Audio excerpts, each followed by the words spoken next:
trouble. Real stories, real recovery. Like, people's pronouns and how to address them are important in their identity. Like, don't be Even in this route of recovery, you get to real stories, real recovery. I am Kat, and I'm on the road of recovery.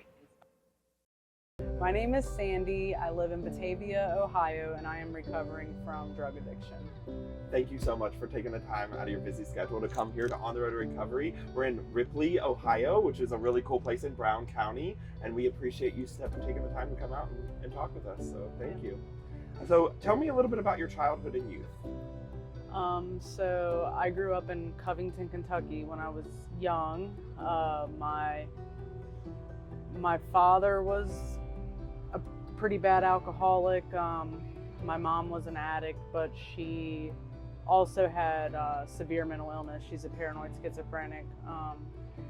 So they separated when I was about 7, but either home that I was in was pretty chaotic, party homes and a lot of really strange things going on. My mom at her house was a lot worse. My dad's was fun, party, but my mom was kind of scary.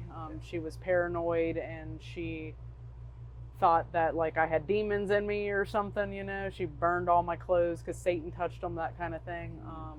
And I would leave from there. It was everybody in the neighborhood that I grew up in used, drank, did drugs, partied, didn't really work a lot. I was probably 9, 10 when I first took one of my dad's joints and tried to smoke it, didn't really get high. The first time I got high, I was about 11 or 12, and it was on Thanksgiving, and I was out with the drug dealers on the block. I like to hang out with them. I like to go out and play spades with them and hang out and try to be a big kid, because I always felt really different and awkward where I lived at. I was poor and I had the same clothes on pretty regularly, and I like to laugh and make people laugh, and that was like my thing. But I was playing spades with them, and they just started passing the blunt around, and I just started hitting it with them, and I got super high. I remember being very, very afraid when I went home. It was Thanksgiving, and I remember passing out and laying there just going, I'm never doing this again. I'm never doing this again. As it progressed in my teenage years and stuff, I couldn't live at home anymore. I was 13 when I moved out, so I would say that like my addiction picked up like pretty. I moved in with my oldest 3 kids' dad, and he was an adult, and I didn't work, I didn't go to school, I didn't do anything. I just smoked and drank all day and committed lots of crimes. And there was a time where he had went to prison, and I didn't know how I was going to survive, eat, any of that. So I had robbed a man with a BB gun, and I was like pretending to be a prostitute. And when he got into the hallway, I pulled the BB gun on him and got the wallet, and I didn't like use the money to get drugs or food or anything. I used the money to bail this guy out of jail so that he could take care of me, so that I could have a plentiful amount of weed and alcohol. And then when I became an adult, we sold harder drugs like crack and coke, but I would never do them. I was afraid to do them. But I walked in on him doing coke once, and I like flipped out on him, and he was upset and kind of forced me into doing the coke, and I was able to then leave him. So at like 19, because when that happened, I like something clicked in my brain, like, oh, this is what I've been looking for, and I kind of like went off the rails at like 19, and that's when I started just doing whatever drugs. And at this point I had 3 kids, and I ended up getting with a man who was already very addicted to crack, and having a kid with him. So now I'm 21, I have 4 kids, I have no family, and I am heavily addicted to drugs. From like 20 to 27 of meth, heroin, crack, coke, whatever, and obviously once you start getting into the opiates, you really don't do anything else because you have to have that. I mean, I had track marks all over my neck, my arms. I was hopeless. I didn't have any thoughts that I would ever be a mother or be around my kids, or didn't deserve to, or even I didn't feel human. That was not really like enough to make me want to stop. It kind of made me want to go more because I didn't have a purpose. However, I had it in my head, like if I just got to a place where I had a warm place to stay and free drugs brought to me every day and like no bills or responsibilities, life would be great. And strangely, that happened for a short period of time. And that was kind of like the low for me because the father of my youngest child, we were with his family members, and they just brought us drugs every day and didn't expect anything of us. And it was like a beautiful day outside, and like I felt like I should be out somewhere grilling out with my kids or like spending time with my family, and I'm in this house like Night of the Living Dead, and like everybody's walking around like and like I just walked down the street and called 911 on myself and said, hey, I got a felony, misdemeanor, and child support warrants, come get me. Right. I got clean for about 11 months, and then I met some guy, and I relapsed the day I met him for 5 days. And in those 5 days, I did not sleep. It was meth. And I ended up on the news when I called my sponsor from jail because I was driving a car that belonged to a murder victim with a meth lab in the trunk. And I had no idea that any of that was going on. I was just like, and I had been clean for almost 11 months that time. And that scared me. So I stayed clean for 7 years after that. I got married, I bought a home, I got my kids. So then I only was doing like the same things I was doing to get clean for like 2 of those 7 years. And then once I accumulated all these things, I thought that I was just a victim of my circumstances, that like I didn't know any other way, and now I know something different. I have things I will never use again. And I really believed that. And things got bad. Like my kids hit adolescence and they started wilding out. I couldn't control them. They were doing all the same things I was doing. They suffered from a lot of mental health disorders as well. I come from a long line of it. And it was really difficult. And my daddy started dying, and then I had a surgery all at once, and it was just like my husband, and we both relapsed, and I could not stop using, and I knew I didn't want to be using at this point. Like I knew I didn't. Like I was crying, like I was watching my life slipping out of my hands, and I could not stop. I was going into meetings. I was trying to get people, like I had people coming and praying over me, and I didn't even believe in that. I was just like, please. I was like crawling into meetings with sores all over my face, like just begging to get help, but I didn't have anywhere to take my kids. And I finally, I kept overdosing. Every time I used at the very end, even if it was the smallest amount, I would overdose. And like shortly after my dad died, I had this like experience when I overdosed that somebody pushed me in my back and like yelled for me to get up, and it felt like it was my dad, but like, I don't know, it's kind of crazy, but I was Narcaned like 4 or 5 times, and I finally realized that like I needed help and I needed to go to treatment, and like it didn't matter if I had anywhere for my kids to go or not, because like I was going to die and they were going to find me if I didn't do that. So I had called CPS on myself and had them come get my children so that I could go to treatment.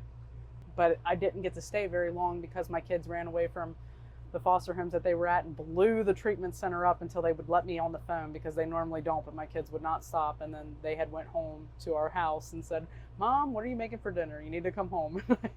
I ended up leaving and telling them, getting them back to where they needed to go, and like explaining to them that I needed help. And I ended up going to sober living. And I had already had this job that I currently still have. And I was honest with them and telling them that like I needed to go get some help. And obviously they could see that I was struggling. So they were generous with me and laid me off. And I went to a sober living house where I could like just focus on nothing but getting level-headed and grounded and letting my emotions level out for a minute, and just focusing on my mental health. And now I'm almost 19 months again. So what barriers, if any, did you experience during your early recovery or this journey? So it was, as I said, my kids are adolescents and with significant trauma and mental illness, and I don't really have a lot of like family support. So it's pretty much just me, and it's a lonely place to be when it's just you in all of these. I mean, I have one child right now who's in treatment, who just got out of residential treatment in Utah, but she's already back into one in Cincinnati. I have another daughter who was in Arkansas in residential. She has over 20 assault charges, and she is about to turn 15 years old. And some significant diagnosis as well. And they all use substances. My 20-year-old is currently, she kind of gets in the wrong relationships, and she might have gotten a little bit of the codependence thing. And it's like, so these are me like separating myself from like what is for me to take on and try to help them with, and what not is a significant barrier, because I want to help my kids. I want them to live happy lives, and I want them to be okay, but like I will drive myself crazy trying to make the right decisions for them. I can't make their decisions for them. Right. They're not, and it's so different when I'm talking to other people who are parents of teenagers, that don't have my experience. It's like, well, I wouldn't let her do. I have no control over what these kids do. These kids have kind of been on their own since I called CPS. They have decided that they are adults. And like, once that happens, like, it was just, yeah, just like nobody was going to stop me. Like nobody, it didn't matter what was said, what consequences was dealt. Like I was not going to stop until my pain was worse than changing, like yeah. And a divorce. Yeah. I went through a divorce too. There was that. And that's a struggle. It was probably one of the most painful things I've ever been through. It was, he's a really good person. And it's the most healthy relationship I've ever been in with any other human being, with a parent, anybody. Like he respected me. He treated me well. He talked me up. He built into me. And when we relapsed and like had to live separately, he couldn't deal with the things that were going on with my kids. And then we started living separately and tried to do it separately, and he just couldn't be faithful. And we finally got divorced, but it was still like excruciating. And that was in your early recovery this time? Yes. Okay. That's a tough. It's recent, yeah. What was it that got you through that? A lot of, so I finally listened to I do 12-step recovery, and I got suggestions through, people, and like I watched other people that were going through significant amounts of pain, like losing their children or their, parents dying or whatever, becoming homeless clean, those kind of things, and still like coming in there and just crying and being vulnerable and like just making a choice not to get high no matter what, and like seeing them get to the other side of it over these years. Like I knew that I could, I just didn't want to, I guess. Like I just couldn't, my feelings feel like they're gonna kill me. And I finally, like with this, I mean, it took longer than I wanted it to take, but I went in there snot crying. I was crying all day at work, crying, going to the meetings, crying, and finally I kind of stopped crying. I mean, I still ache and I still like hear songs and break down, but like I finally got to like learn a lesson. And I guess that's what people who don't have these issues do, like, because everybody has pain, and I guess they just sit with it until it passes. And I'm like, oh shit, I got a bad feeling, I gotta fix it right now, know. We're so used to that when it takes it away from us, Yeah. Those substances too. What are you grateful for today? So I'm definitely grateful to be clean. So grateful, and to have my own place, even though it's like a shitty crap hole apartment. It's mine, and this is the first time in my entire life that I've lived not with a man since I was 13. I've been living with a man, if I'm not locked up. So it's my own, and I can do whatever I like. I it's my first thing I'm grateful for when I go home and I can just like throw my clothes on the floor all messy and I don't have to like worry about being judged for it, and I could like get in my bed, you know, and watch whatever I want. And like I think about that often, being in a warm bed. Sometimes I'll, like when I get ungrateful for my shitty apartment, I'm like, yeah, but it's so much better than like when you were freezing, because I remember that. And I remember just being okay, you know, if I just could get a little dope. So I'm grateful that my kids are all alive and like I still have an opportunity to, you know, mend my relationships with them. And I'm so grateful that I stepped out of my fear and got this career so that I can support myself and my kids without the help of anybody or having to feel like I need to conform to them in order for them to take care of me. That's pretty cool too. I could sit here for 2 hours and tell you what I'm grateful for, honestly. Right. Sandy, thank you so much for sharing your story with us today. Your story is going to help to inspire hope and stigma, humanize addiction, and spread awareness. And so we're really grateful that you can come out today. So thank you so much. Yeah, thanks for having me.